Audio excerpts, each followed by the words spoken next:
we're going to do this kind of a conversation style.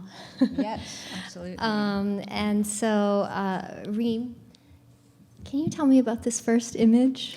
Yes. What is the story? Why are we looking at this image? So, if you Google Hawaii on the internet, this is the first image that comes up when you look at images. And really, that is the Hawaii that a lot of people want to see. So when they think of Hawaii, that's exactly what pops up. Beautiful beaches, turquoise waters. So hopefully, we're going to change your mind today. So we're going to just start with a very, very simple timeline of Hawaii with regards to colonization. Well, it's a brief history here. In 1843, Hawaii was recognized internationally as its own independent country. That same year, Lord George Pollitt, also known as the Pollitt Affair, was attempted to occupy Hawaii and did so for 5 months. And in 1843, July 31st, 1843, they became independent again, known as Restoration Day. And the King Kamehameha III declares that the life of the land is perpetuated in righteousness. And moving on, 1893, under President McKinley, the Queen is deposed, and that event, Queen Liliuokalani is taken off her throne. That is known as the overthrow. The Ku'e petitions are petitions written by Hawaiian men and women disputing the overthrow. And it's very important to note that even though there was a joint resolution, there was no treaty of annexation. So Hawaii is, or was, and remains illegally occupied. 1900 to 1950, we see a transitional government taking place. The majority of the population is plantation workers of Asian descent, and then it finally becomes a state in 1959. Yeah, so we just wanted to kind of include that information as just to sort of set the kind of understanding of just how important that information is to sort of, I think, a lot of the artwork that we're going to discuss. It's definitely shaped the dialogue in contemporary Hawaii, and it's been provided to us by Healoha Johnston, current curator of Asian and Pacific art at the Smithsonian. So the first artist that we're going to talk about today, Kainoa Grusby, he's a younger artist. He's in his earlier mid-20s.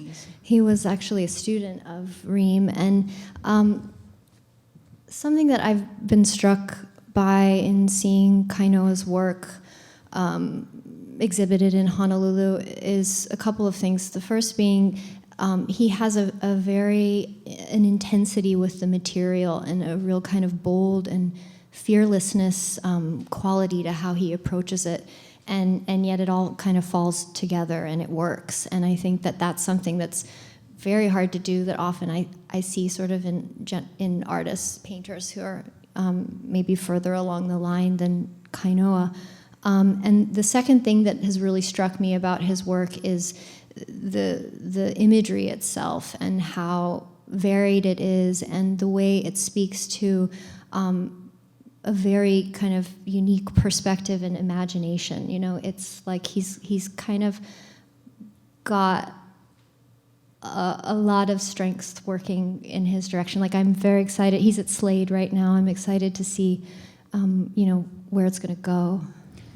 Yes, I feel very proud talking about Kainoa. He would come to class and say, I just had the most interesting interaction with this homeless guy. And I see him every day on my way to school, and then he proceeds to make a series about it. And it's just incredibly prolific, and not without a sense of humor. As we can see from Forbidden Fruit of the Loom, or Masacho's Adam and Eve, in despair as a red sock has turned their laundry white. So pink.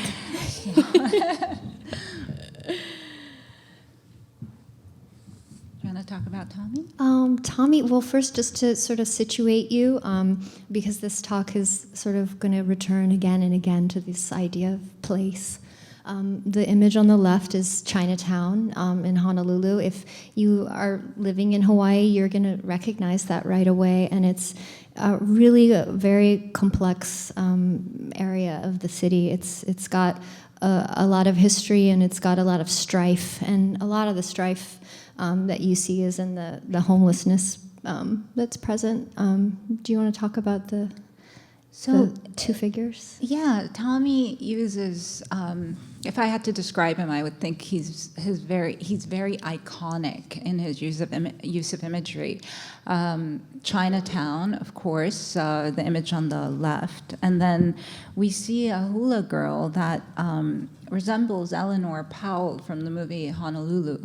1939. Yes, thank you, Hadley. And so this idea, this image that's been fed to tourists and the tourist industry for years about Hawaii, a hula girl in a grass skirt and a coconut bra, where in fact hula dancers in Hawaii don't wear coconut bras or grass skirts.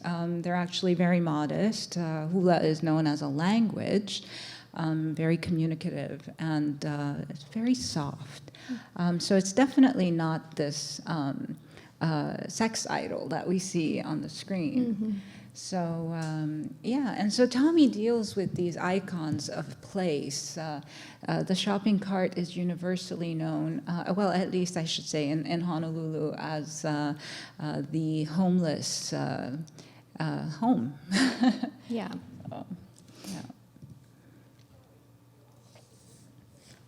My kai tubs, these, I can't tell you enough how absolutely beautiful these pieces are. The image on the right, from a distance, you see a grid of these, a large wall of these. It's actually very seducing. It reminds you of a marble relief carving.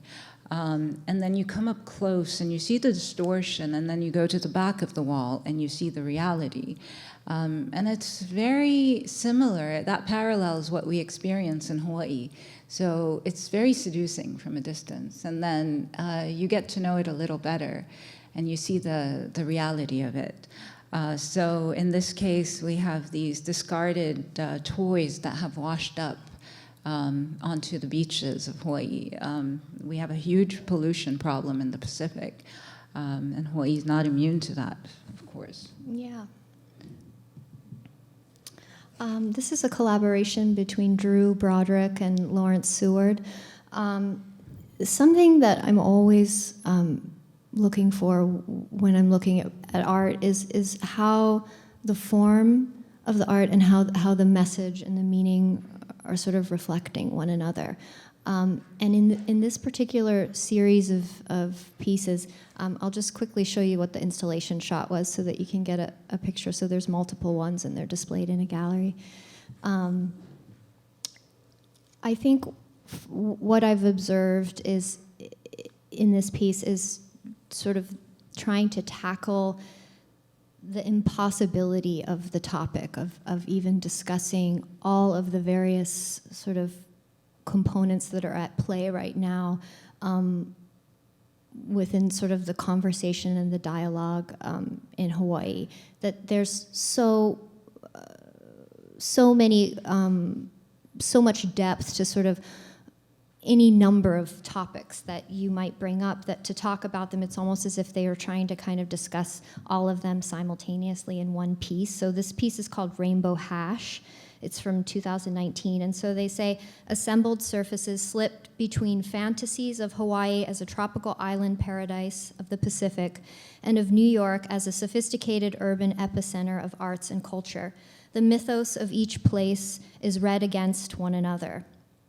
And it's followed by a list of 25 categories, so I won't read all of them to you. I just want to touch on the ones that stood out to me. So watery potentials, oceanic connections, exploitation and consumption, fruit, urban development, cartography, modernism, plantation life, kitsch, souvenirs. What a mess, they say.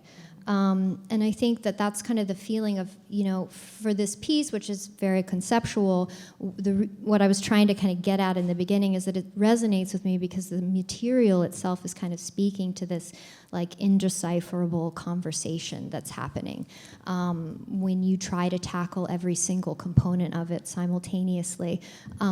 And so, Drew is in New York and Laurence is in Hawaii, and they're sending these postcards back and forth to one another and writing things on them and manipulating them and changing them and sending them back and forth. And, it's these sort of silly topics like, talking about a suntan or having a Mai Tai or these,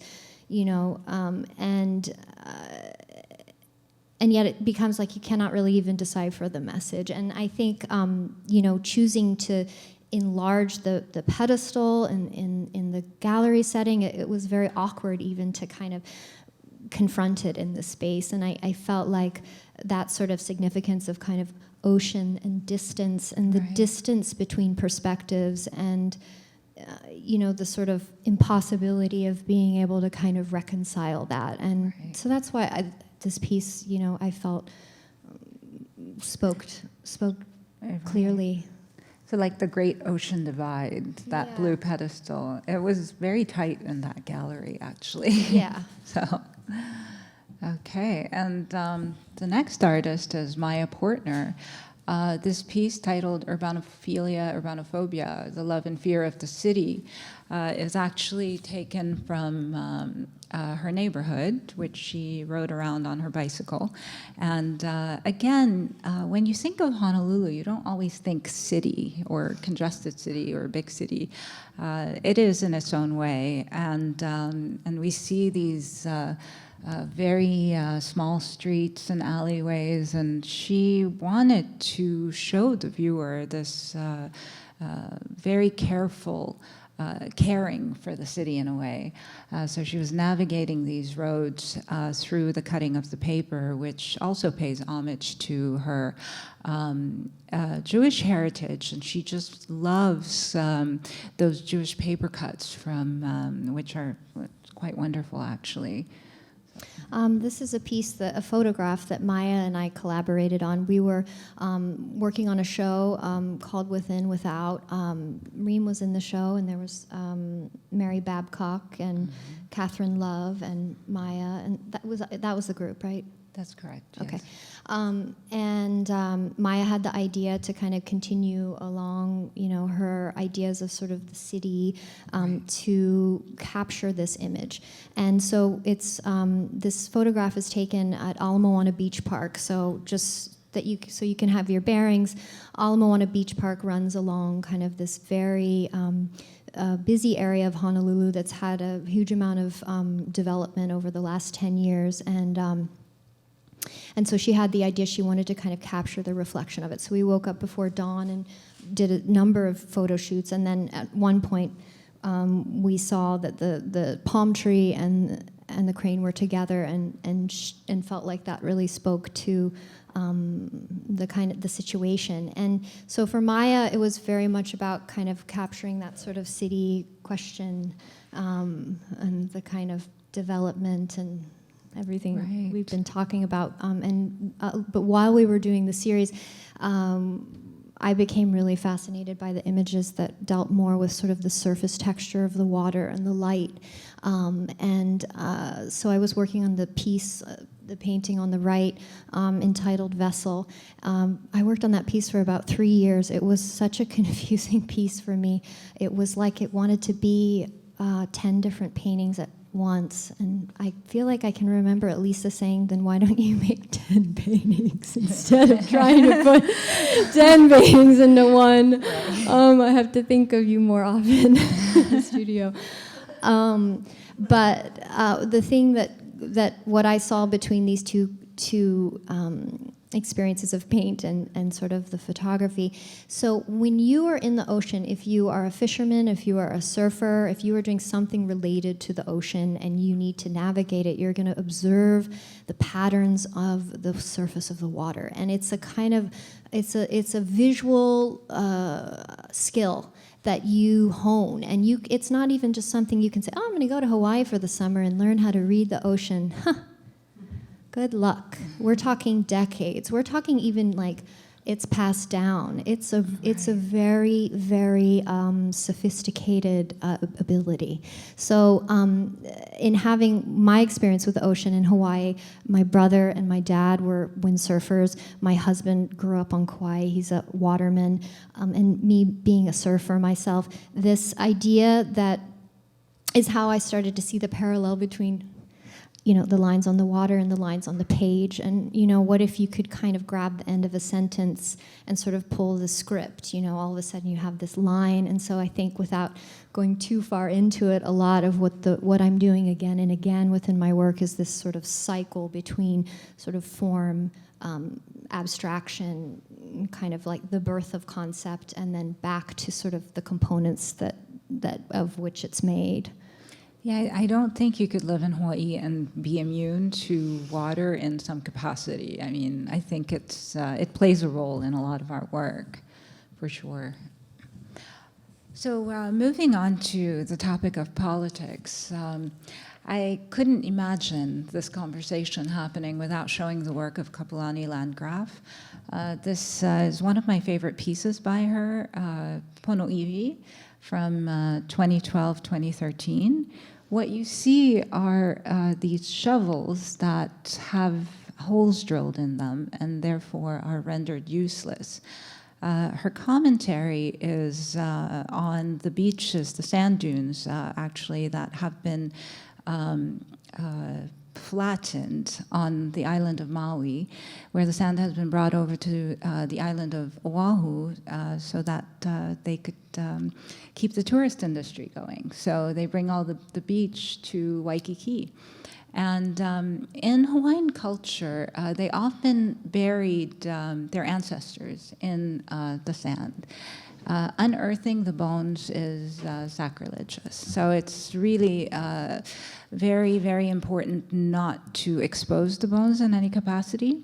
You see these shovels hovering over salt, which is used to bless tools and to ward off evil in Hawaiian culture. And this is a close-up of one of the photographs that you see.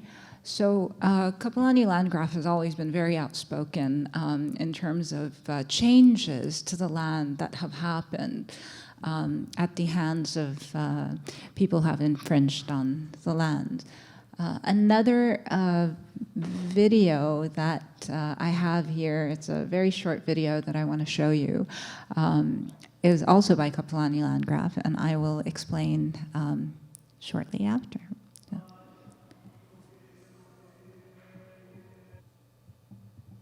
Oops. We had a technical mishap. Now what? I was trying to get the volume. There we go. There we go. Got it.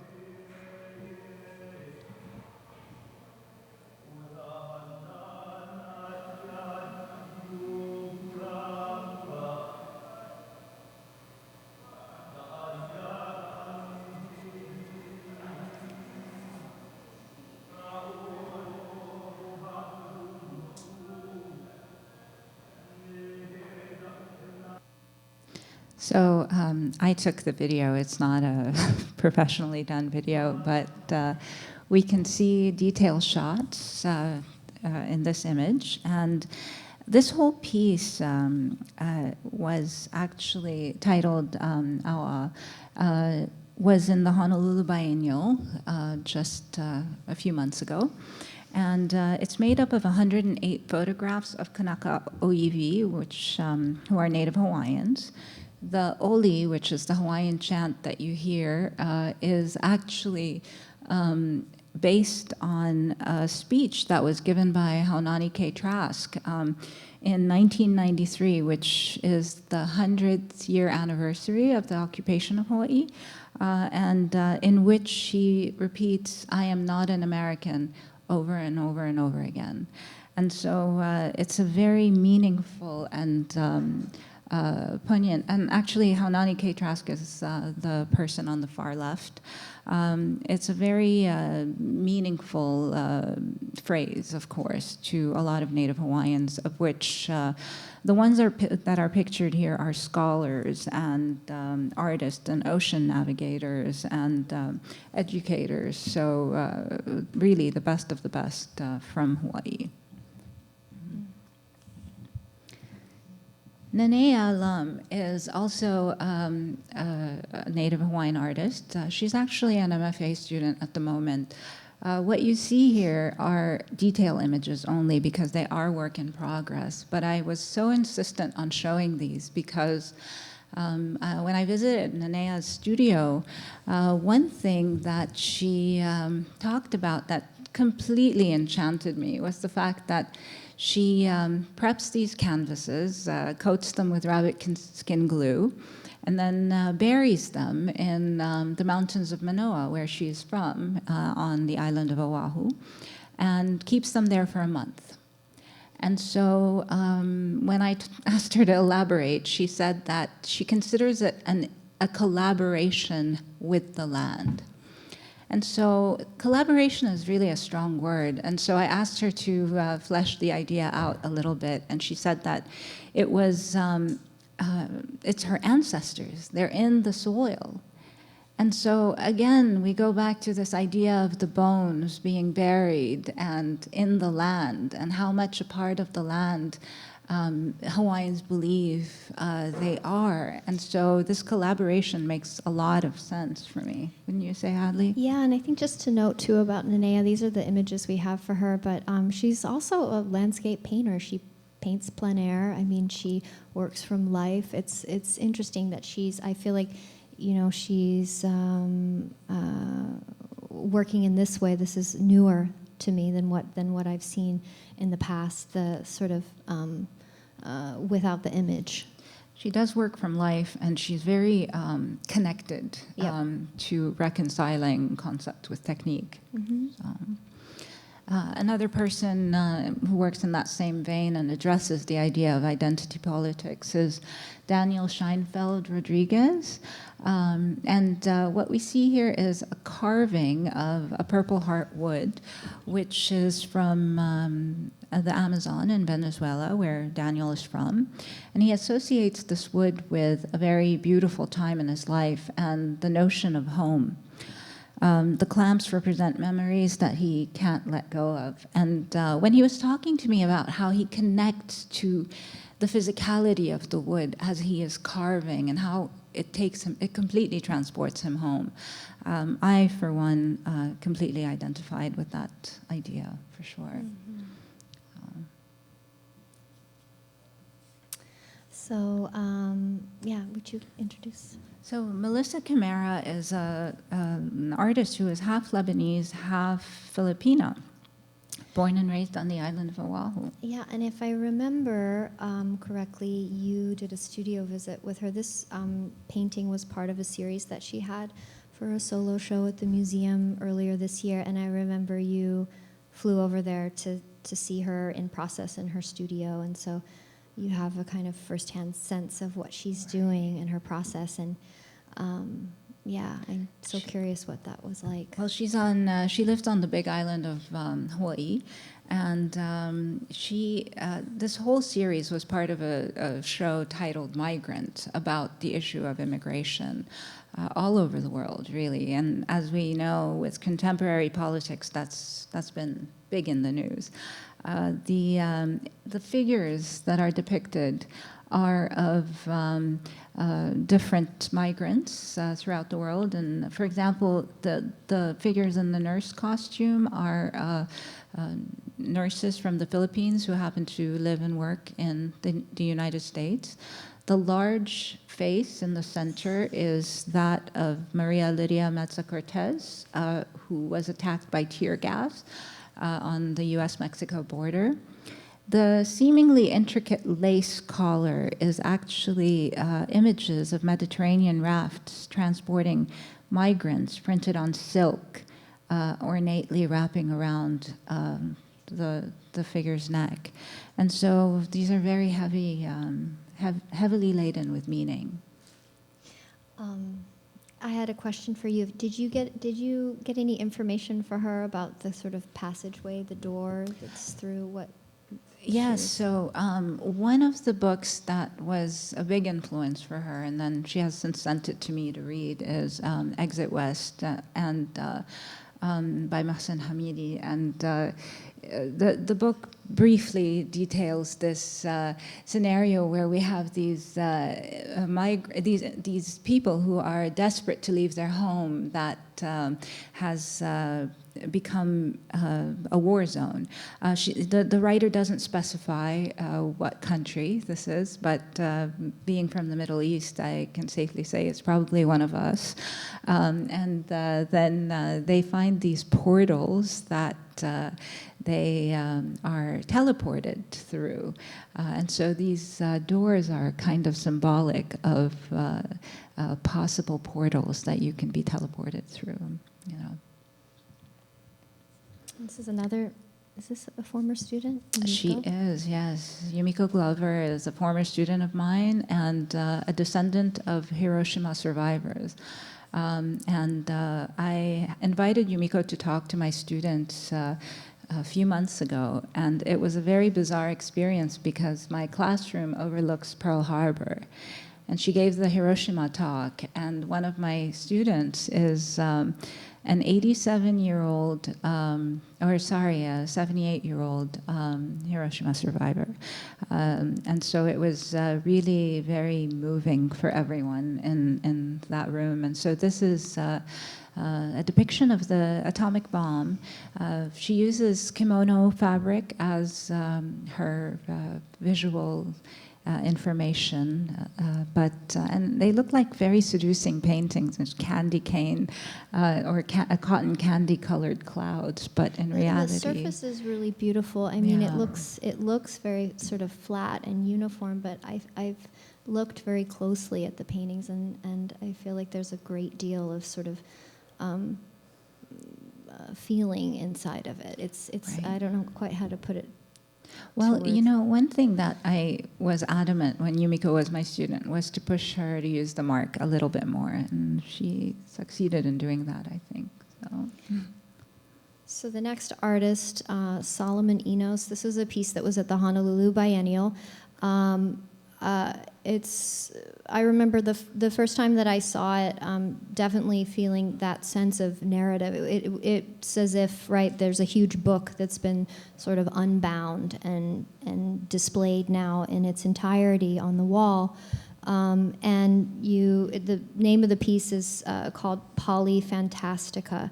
And what you come to find is that each of these 200 drawings is a symbolic book cover representing over 100 years of a complete 40,000-year narrative that asks the question, what if we were never interrupted, and we being the Polynesian people who were interrupted by the Western civilization.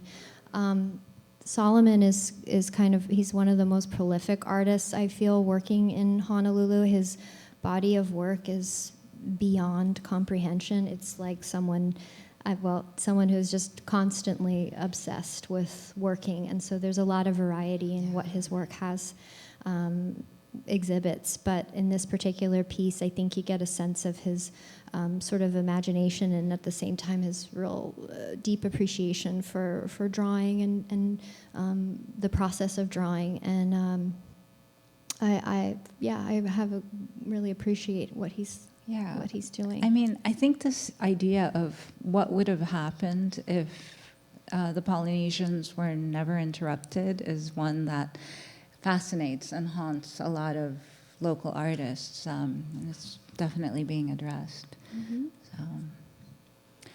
So everyone, this is my daughter. And, no, really, that's my daughter.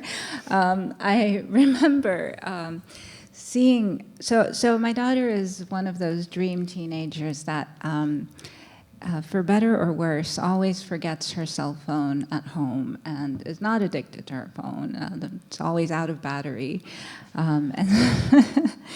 So I was at work, and she was with me, and she said, "Mom, can I borrow your phone? I want to do a photo shoot."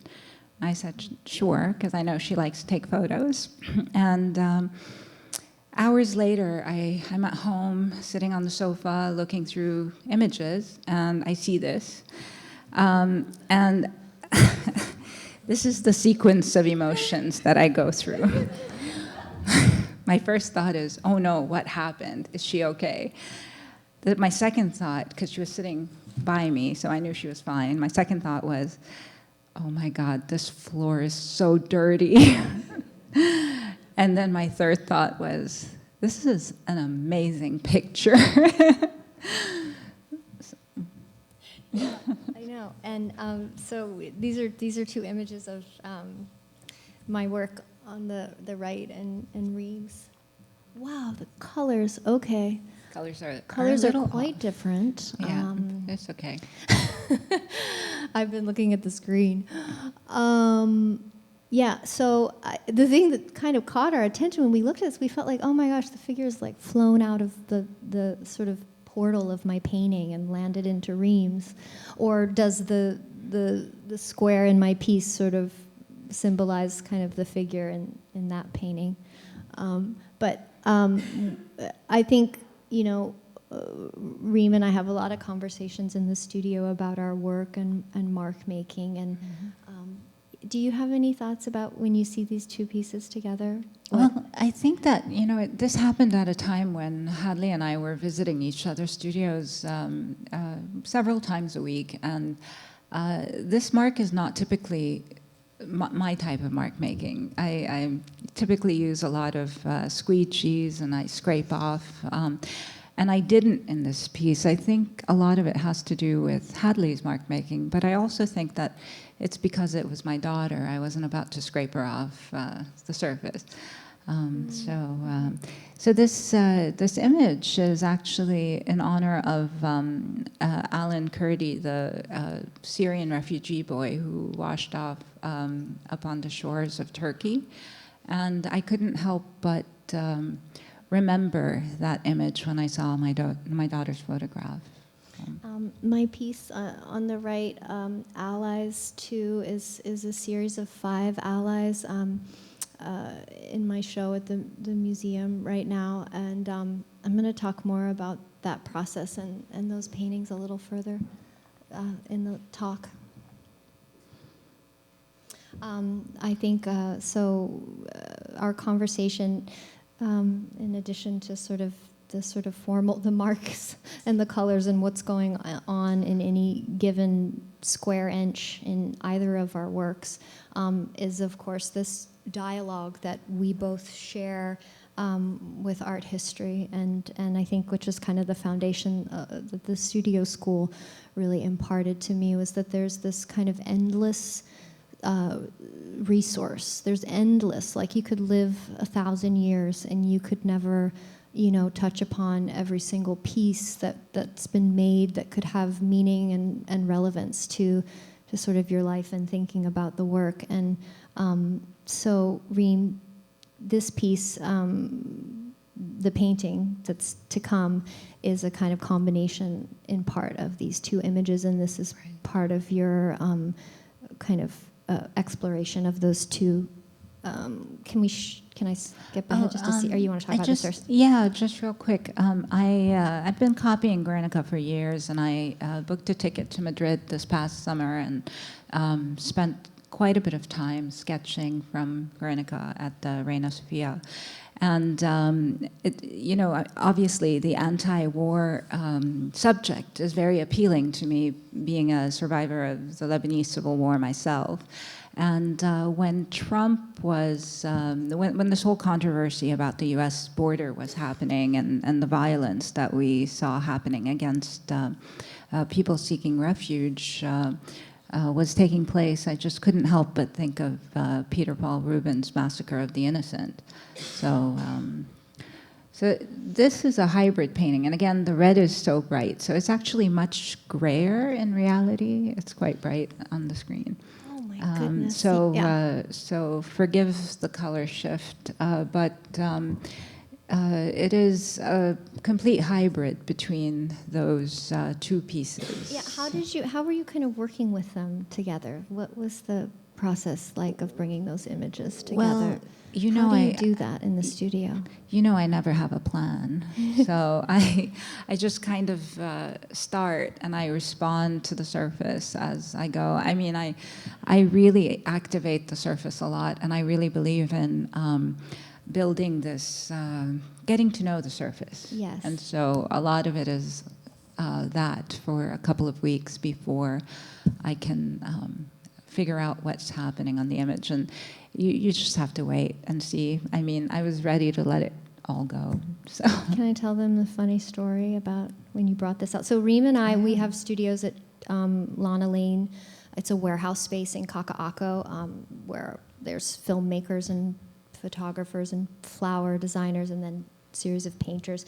And so Reem has the kind of center studio. So I remember going in and helping her bring this piece out because it's quite big, 72 by 120, and bringing it into the large kind of open area so that we could look at it and from a distance and sort of scanning it, you know, which is something that we'll sort of do with one another. We'll look at each other's work and see it with that fresh set of eyes and then kind of identify, oh, this moment feels like, you know, awkward or there's like something's missing here, you know, can you define the depth more by adding, you know, a mark in front of it? And so I just pointed to this one sort of very small area at the top of the painting and said, yeah, I feel like, you know, it's just going back too far immediately, like into the depths, and for some reason that, you know, needs to be coming forward. And so she runs into her studio and she gets like a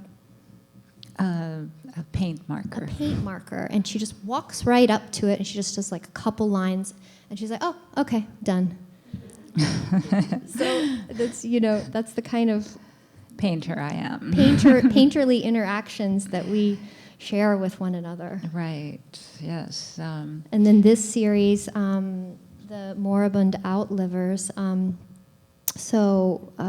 know that Francis Bacon is someone that visits, you know, your studio and your thinking often, and his way of approaching the figure, and that this series draws from that in a way, of course, based on your own personal experience. But can you tell me what the moribund is? Moribund is someone nearing death, and so the series, of course, is about the Lebanese Civil War survivor who has lived past his or her expiration date in a way. But they're always at this point where they are one step removed from death. And you know, Bacon makes a lot of sense to me because no one tackles the human condition quite like he does. And Gilles Deleuze, in writing about Francis Bacon, talks about how the deformations that happen through this creative destruction create these almost animal traits. It was quite a challenge to have a face. In fact, it was during the drawing marathon in 2002 that Graham Nixon mentioned, are you making a head or a face? And so the challenge is to have a head emerge without the details of the face necessarily, and have it to become perhaps something else altogether. It was, how do you convey this hysteria, the psychological state of hysteria, through the mark? It's actually exhausting, and so to this date, I've only been able to complete 10 of these pieces. So Tom Walker is actually my studio mate, and he was a philosophy minor years ago. This is an all-black painting, and it's different shades of black, so it looks very brown here, but we share all these great discussions. His work is really addresses anxiety and existentialism. And he's been a great coach for me in terms of big philosophical ideas, which now I've embarked on the research of the infinite and the sublime and the philosophy of both, which carries on to my next piece, which is this one. So. Yeah, and so for this piece, the figure is present on the right-hand side, and then you've got this sort of, it's almost like a symbol. When you look at this piece in person, it feels like it really is sort of floating, that this is a floating, infinite space. What can you tell me some more about what's going on with the sort of symbol on the left-hand side? Right. The painting itself is actually quite a bit darker. We have this symbol, which is, it almost looks like this massive centipede-like creature. Or the Eye of Sauron, you know, for those Lord of the Ring fans. But it actually is a stylized flower, which in Islam is symbolic of heaven and eternity. And so in dealing with the idea of the infinite and these many layers of black that these paintings have, I wanted to bring in that element. Mm-hmm. And then this is the most recent work from your studio. Right. This is one of my favorite pieces that you've done. Well, thank you. I just wish that I could have photographed it a little better. Well, it's hot off the press. It's like just straight. It is. It's studio. It's so many layers of black, and I think one of the things that I learned from the studio school and from my mentors is that you just have to keep going with the work, and in terms of not arriving at a solution very quickly. So I arrived at the image fairly quickly, but realized that it lacked the density and the substance. So I had to keep layering until it arrived at that surface depth that would evoke the feeling of the kind of depth that I was looking for. Yeah, and it feels like when I look at this piece that it's got the black, that it's operating in many different areas. Like it's kind of coming forward to present itself, you know, as on the surface, and then there's points where it sort of is flipping between sort of being in front and being behind, and then there's these areas of like your sort of this like infinite depth. So that's something I always really enjoy about looking at Reem's paintings, is sort of the versatility of how she uses her colors in some ways with this kind of restricted palette in a sense. Right. There is so much sort of spatial placement conveyed, and you know, with the concepts that you're thinking of, it easily folds itself into sort of the metaphor of what it is that you're trying to communicate. And I always feel like when I encounter your work that I actually don't need any information while looking at it, that it's the painting truly itself that gives me the information, and then understanding more about your thoughts and your concepts and your background and all of your information just adds on to it. But that's one of the reasons why, you know, you're one of my favorite painters, is because I feel that so solidly. Your work is its own. Thank you, Hadley. It's just, you know, it's an event, I think, when I'm painting, because it's kind of funny because Tom, my studio mate, is very clean as a painter. And I'm incredibly messy, and paint flies everywhere. And it's just, I really believe in the role of the mark as kind of a vessel to convey an idea. And so there's a lot of that in that piece, I think. And then there's this little creature, looks like some kind of toad. A toad, like a hopping celestial toad. Yes. Tell us more. So this is the cane toad. It's actually an invasive species to the island of Hawaii. And I created this design in response to the Egyptian Revolution, where I remember watching live coverage. I was visiting my parents in the Middle East at the time, and they don't censor the news, so I was watching people killing each other in real time.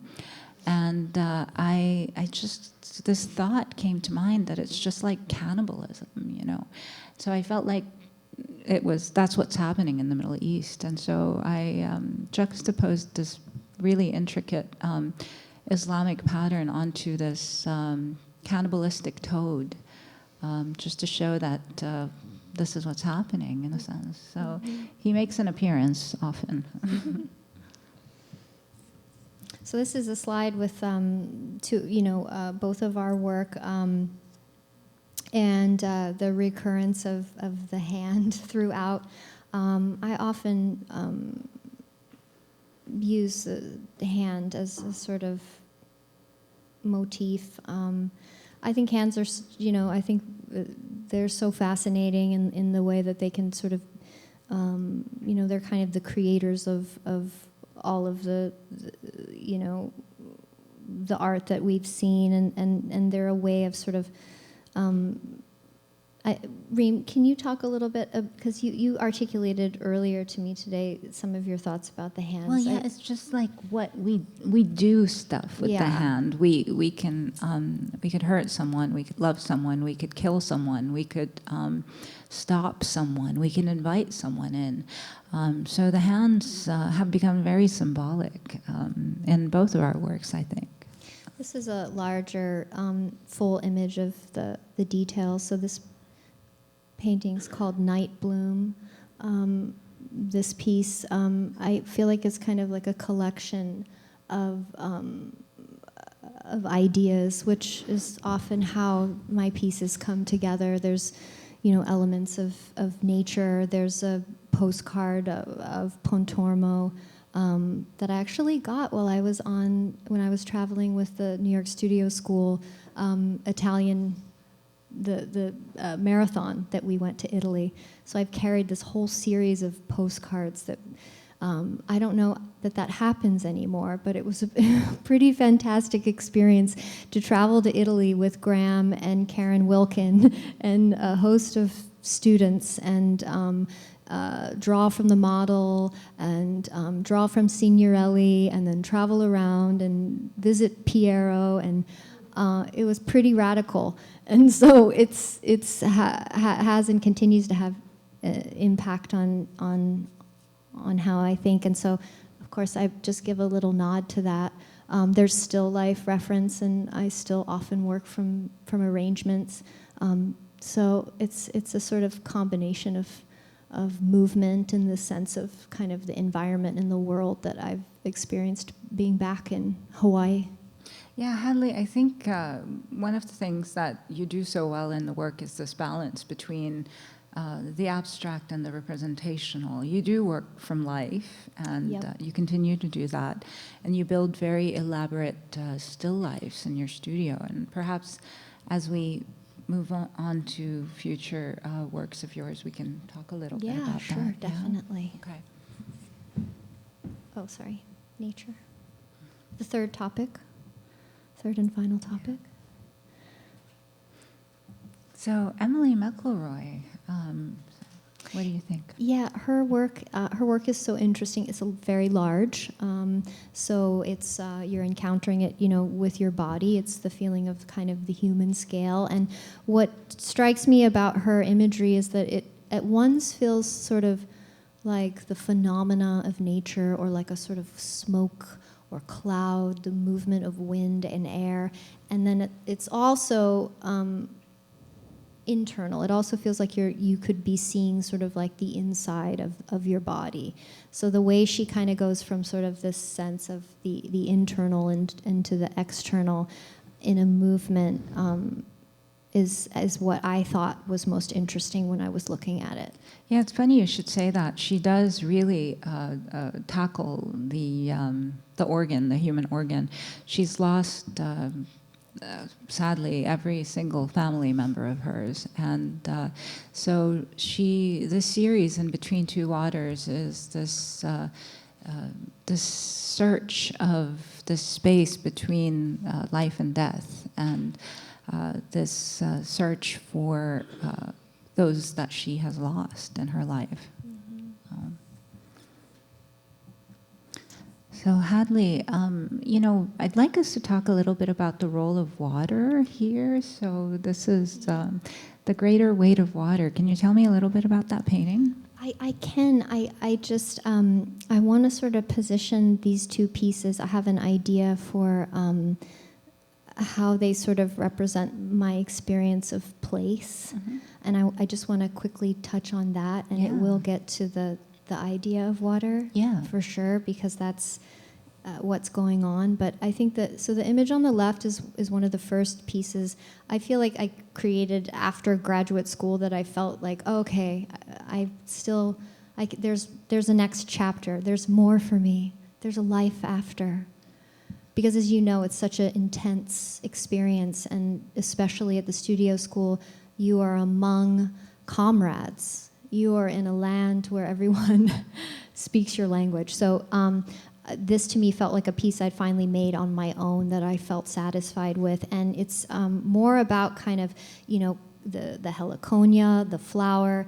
I had a book, it was called Kilauea and Mauna Loa, the memoirs of Bernice Pauahi Bishop Museum. It's a sort of a historical account of the Kilauea volcano, and then I spent some time on the Big Island doing sketches in plein air at Volcanoes National Park, and then I brought those sketches back to my studio and kind of merged them with the still life of the heliconia that actually had been on view at the Honolulu Museum of Art for the opening of Georgia O'Keeffe's show, where they were talking about pieces that she had done when she was there with Dole, doing kind of advertisements, working with them.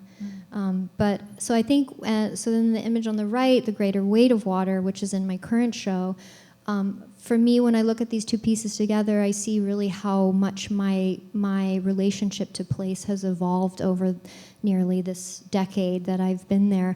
Where, on the left, it's kind of more abstracted, it's more distance. It's like, okay, I have the flowers, this is connected to O'Keeffe. I have this landscape, and it's, and then on the right, I feel it's much more about the actual physical experience of the water and the kind of overtaking of one way of seeing, two kind of ways of viewing painting, kind of colliding and merging in a physical way. That was the experience that I had when I was making the piece. So, correct me if I'm wrong, but I feel like in a lot of your work we have the flat, the surface mark, and then we have the depth, something that conveys depth. Yes.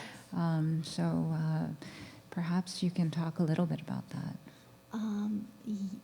Yes, it's in what sense, like how I'm thinking about them? Well, how do you use the mark? Does it hover? Is it meant to hover in space, or is it something that is showing depth, or do you use it in both ways? Are you thinking more in the image on the right, or both? Yes. Okay. Yes. I think that. These particular marks, this is actually what you'll see coming up, is based on a drawing, partially based on a drawing I did of Monet's water lilies. So a lot of these marks have to do with drawing and kind of the reinterpretation of a drawing into the painting form. Mm-hmm. I think a lot about how they're operating in relationship to one another, but I wanted the sense that the marks would kind of bring you down, but then in a way there's sort of holes that you kind of then slip back into the back and come back around. So I think that when I look at my pieces, probably like all the painters in this room, it's like, you stand back and you kind of observe and you decide, okay, well, how do I hold it together? And so that's often when I decide, okay, I need a mark here, I need to kind of pin this down, this place down. It's so intuitive, I think. Yeah, that's great. The artist Yida Wang is actually, she was chair of the painting and drawing program at the University of Hawaiʻi at Manoa, and she was the one who hired me all these years ago. She's a Chinese artist living and working in Honolulu. She actually witnessed the burning of a lot of these Chinese brush painting scrolls that belonged to her grandparents during the Cultural Revolution. And so this is her retaking control over that narrative. And the image on the left is her depiction of the stacked Chinese landscape. And it's double-sided, so if you're standing on the other end of that beautiful table, you see another landscape as well, and it's so intricately done. The image on the right also shows these Chinese fruit trees, and drawn in very intricate graphite detail. But then we do have the juxtaposition of the very muscular mark done with charcoal and non-archival glue. And we also have that confinement of the Western frame around it. So. The next artist, John Koga. He's a painter and a sculptor. The image on the left is in front of his, I think he's renovated his studio since then, but I believe that was the original way that I think his grandparents built that house. So the sculptures are quite large. They're life-size. And then on the right is the Hanwha tomb sculpture, late 5th, early 6th century. It's at the Honolulu Museum of Art. And I was talking to John the other day because I had asked him for images of his work, and then I went to the museum to just look around, which I often do, because it has a really great collection, and there's always new exhibitions that are up, and the permanent collection is pieces like the one on the right that are just so fascinating, sort of pre-Buddhist sculptures. And I felt like instantly when I saw the Hanwha on the right that there was this kindred sense to John's pieces. And he's talked to me about how he feels that, because his work is very connected to his relationship to place and the landscape of Hawaii, where he is from. And he it's like I feel almost that John has the ability to kind of reach into a tree and sort of pull out what is kind of like the essence of that particular tree in this kind of spirit-like form. And when I've talked to him about it, that's very much what he feels he is doing, in the sense that he's capturing something that's sort of like the core of what is animate. And the Hanwha, they don't know for sure. They believe that it's to commemorate, someone who is deceased. But in that way, I feel kind of the sort of the quality of hand that when you see John's pieces in person, the sensitivity of hand and the texture and almost the coming away from this sort of idea of like a high polished refinement into the more kind of intimate beginnings these earlier pieces have, feels very moving in both cases. These are some other of his pieces. And John is kind of an important figure in the arts in Honolulu because he's just such a generous person, and I think a lot of artists he's an example of, even in Honolulu where it's so difficult to make a living as an artist and to sort of survive, he's really found this way to kind of exhibit that. And I feel that it's sort of like he's, in a way, a bit of, a beacon of showing what's possible, I think, for a lot of people. So he's very loved. Right, right. And then these pieces, I know we talked about Daniel Scheinfeld Rodriguez already in the Purple Heart. Was that the name of it? That's correct. Yeah. So we just wanted to show these. I wanted to bring these images up to sort of discuss a little bit of how he's working in, his situation where he's working on the Big Island. And I don't know if any of you in the audience have had the chance to go to the Big Island, but it is quite an impressive landscape. It's quite raw. And I think even if you're staying in the most sort of secluded, gated resort experience, you can easily get pulled out by the tides into the water. There's no escaping the sort of power and forces of nature. And what I love about what Daniel does is I feel like he's identified that, he's lived with it, he feels it as a knowing, and then he's translating it into these forms of that sort of look as if they've been shaped by nature or by those forces. Yeah, absolutely. I mean, and the charring of this specific totem feels, it hits home for both Daniel and I when talking politics, at least. So, and speaking of trees, here we have this beautiful installation by the printmaker Charles Cohan. And Samish is the name of the series, and the close-up is on the right. These nearly life-size trees are taken from sketches that he did on his family land in Washington State.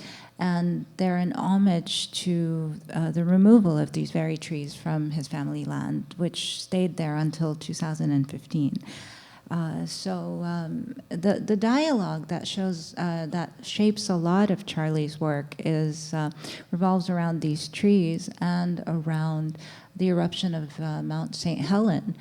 He collaborates on this piece with Abigail Romanchak, who is from the Big Island of Hawaii. And what connects them is this seismological phenomenon that is unique to both Hawaii and Washington State. And so we see this visual of those sound waves in these beautiful prints that we have here. More of Abigail's work. We have this also sound wave print, which is based on the call of the o'o bird, which is a native Hawaiian bird. In 1987, the last remaining o'o bird on Kauai called to his mate. His song went unanswered, and then his song was never heard again. And so here we can see the effects of how we are losing a lot of native birds in Hawaii, and of course the effects of climate change in all of this. So the image on the left is a painting of mine, still life with flowers and figures, and then Noreen Naughton on the right, and Noreen was a alum also. Yeah, it was great meeting Noreen just by chance. She was a student of Nick Caron's, and years ago, and she's written a book about that experience as well. Mm-hmm. I was really happy to see this pairing, actually, as I was looking through Noreen's work, and I saw parallels between the two of these, which is really remarkable. So, and you weren't aware of this painting, were you, Hadley? No, I didn't know about it. Right. But I think where there's the sort of connection is the way that I see Noreen kind of moving. She's moving within, the botanicals, the heliconia, which you can sort of make out here. It's difficult to see, but because of the color. But and then the way she's kind of traveling into sort of the landscape and how that also is connecting to her sort of interest in abstraction. And I think I can definitely speak, with confidence about my work that's what I do all the time. And it's just, this piece, there's a drawing that's embedded from a painting from the 1500s. There's, and then I did build a still life in my studio to kind of house what was beginning to emerge in the painting, and then there's this shifting back and forth, and then making a painting of a painting, and how there's something you've said before about the mark in that piece, in this piece. I'm trying to remember what that was, the way the mark. Do you remember? Is spatial and flat all at once in some instances. But you know, I mean, I've written about Hadley's work, and one thing that stands out to me is how you translate a form that you see in life into a mark. Yeah, that's what you were talking about. Yeah, and I really like that very much about Yeah. your work. I think that's such the quest of my studio school upbringing, is just this kind of way of creating, you know, sort of the metaphor, I think, for your perception, the metaphor for what you're seeing. Right. No, and speaking of traveling to places just to see art, tell me about your trip to l'Orangerie. Yeah, so can I tell the story about Delacroix? Go ahead. Should I tell the story? Okay, just briefly before I go into this, I want to say that one of the first assignments that Graham gave me as a certificate student was to make a life-size transcription of Delacroix's The Death of Sardanapalus in color, and I believe he I'm not sure he required, but he encouraged Old Hollands.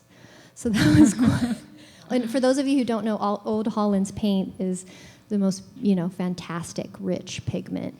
And I remember the sort of ambition of that project, and then that summer I felt like I couldn't believe I had the chance to go to Paris and actually see it in person. So I did a stop there just for a night, just to see that painting.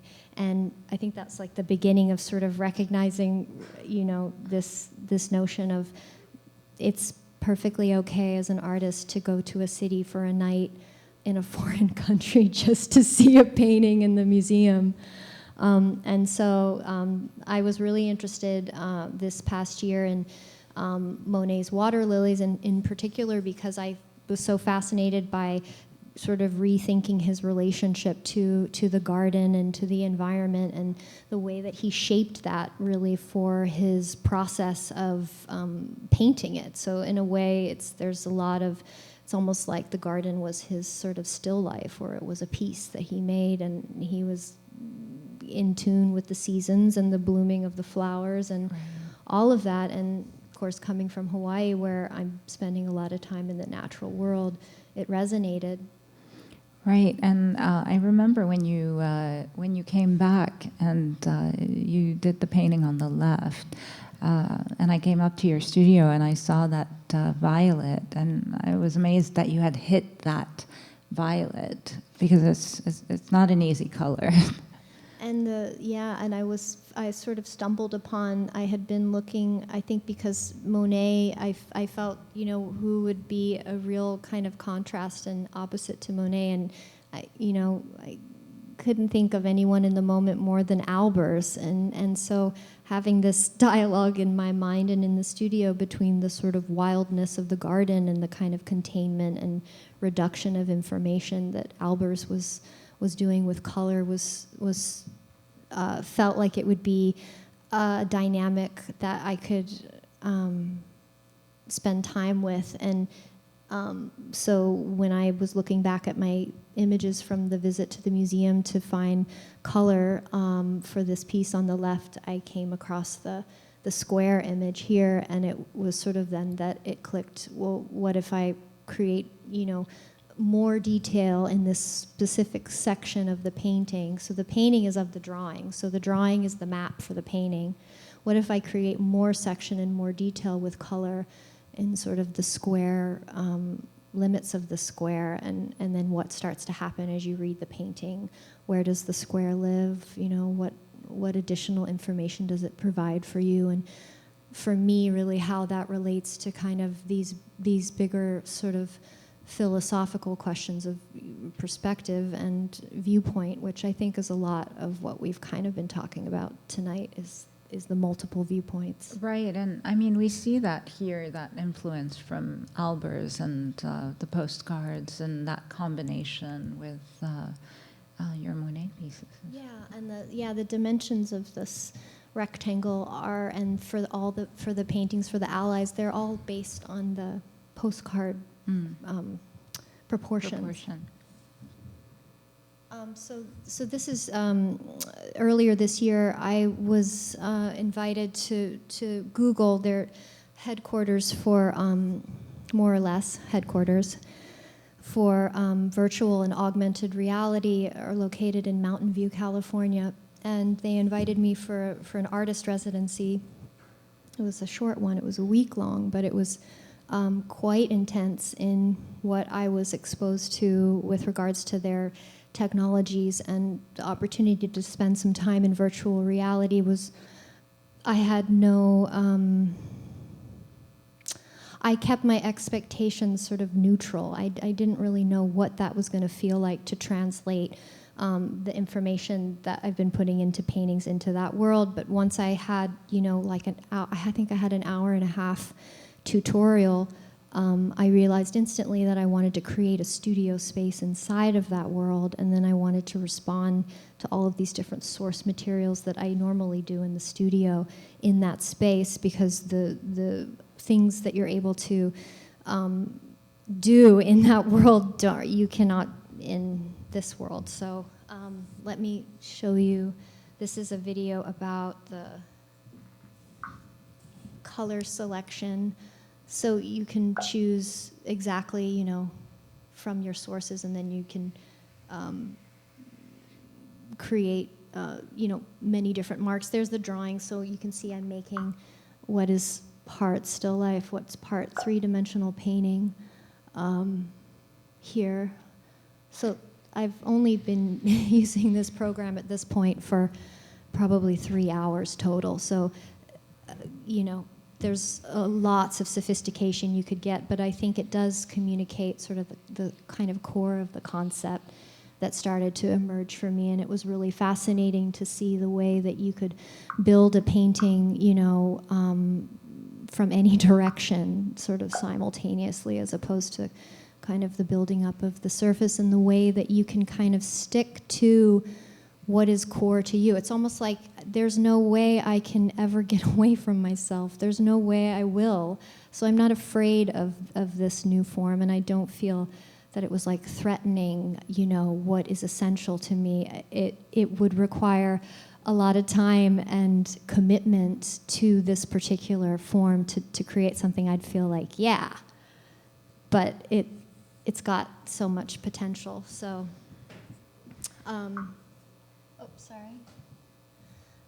so this is the piece that I made when I got back to the studio. That is a two-dimensional adaptation of what I was sort of building inside of the tilt brush while I was at Google. It's called Equal Reality. It's the first piece in Into the Fourth. Mm-hmm. This is a drawing, so which, as you've seen, I do a lot of at the beginning and in between, and whenever I need to kind of figure out what I'm trying to do, I'll often sit back and kind of draw, sketch from it, and come up with more content to respond to in the painting. I was here earlier. I was here for the Hilma af Klint show at the Guggenheim, and it was a really exciting show for me. This is the Swan #1 in a series of 23, and then that's the final piece in that series. And I was really struck by how she created these sort of symbols and codes for her philosophy. And so I thought, that was something that I could really grab a hold of when I got back to Honolulu in my studio, the kind of transformation of the swan. And I think also what she brought to the notion of abstraction, I think the way that we, this is before the mark is kind of allowed or given permission to kind of exist on its own terms. It's more like you look at a corner of a Fragonard, or you look at Manet and you see these moments of beautiful mark, and, that sort of on their own terms. But she, for me, I think she kind of brought this layer to the conversation of what is abstraction with her sort of quest through the imagination. So it's not that she's that, you know, cubist, like where she's setting it up and then, you know, these working from life and creating these metaphors that build into abstraction. She's coming at abstraction from more of the kind of imagination side, which I think then creates this really fascinating parallel trajectory alongside our sort of other ideas about what abstraction are. And I'm just endlessly asking questions and trying to figure out more around that subject. Mm-hmm. This piece is called Sister. Hadley, can we look at this one real quick, and then you can explain to us a little more about this. So, this accordion, I've been obsessing over the work of the Lebanese painter Etel Adnan, and she does these beautiful accordion sketchbooks, and so you lent me that book, and right. Then I made this book. Right, and we were both on this quest to build the perfect accordion sketchbook.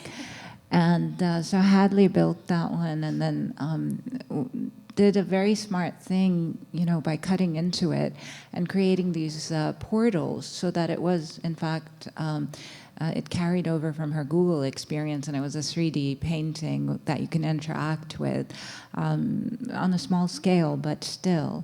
And so I think that's what informed this painting. Yeah, and then I worked, you know, directly from the book, and then I had that, you know, dilemma where you're working and you just really have to ask yourself, is the source that I'm working from, where is it in the hierarchy? Like, am I going to fight to make that source evident, or am I going to let the painting become its own thing? Right, yeah.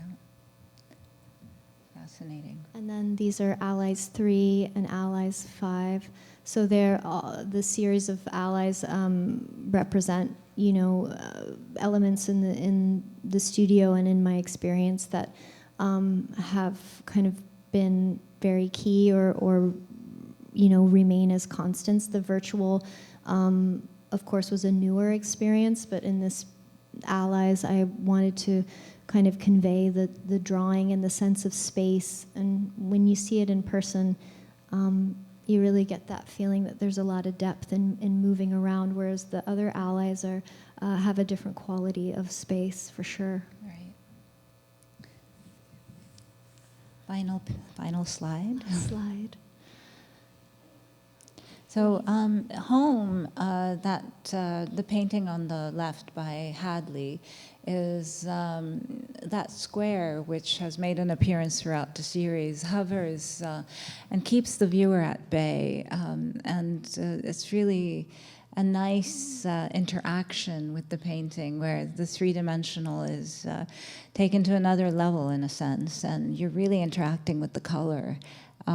In that sense, so. Yeah, and I think that, you know, so much of my track has been in reference to other artists and art history and this conversation that I've been having with that, and I felt that when I got to the end of this series, kind of the concept of sort of what is core to me, I think, as an artist is kind of like the next chapter of where I'm going. But I mean, I'll bring all the important voices that I want. You're right. What about your piece, Reem? Well, to conclude, this series, Maps to Nowhere, has this underlying maze, which is representative of a city grid, but really that map leads nowhere. It's representative of a political situation in my home country of Lebanon that has led nowhere over these many years, and of course we have either the Islamic or the Coptic motif superimposed on the grid, and the use of micaceous oxide as an acrylic medium is intentional, given the toxicity and the shimmery seduction of the paint, I think. So it's much like the situation in Hawaii kind of leaves you at sea a little bit. So, yeah. And that concludes our Thank you. talk. Thank you.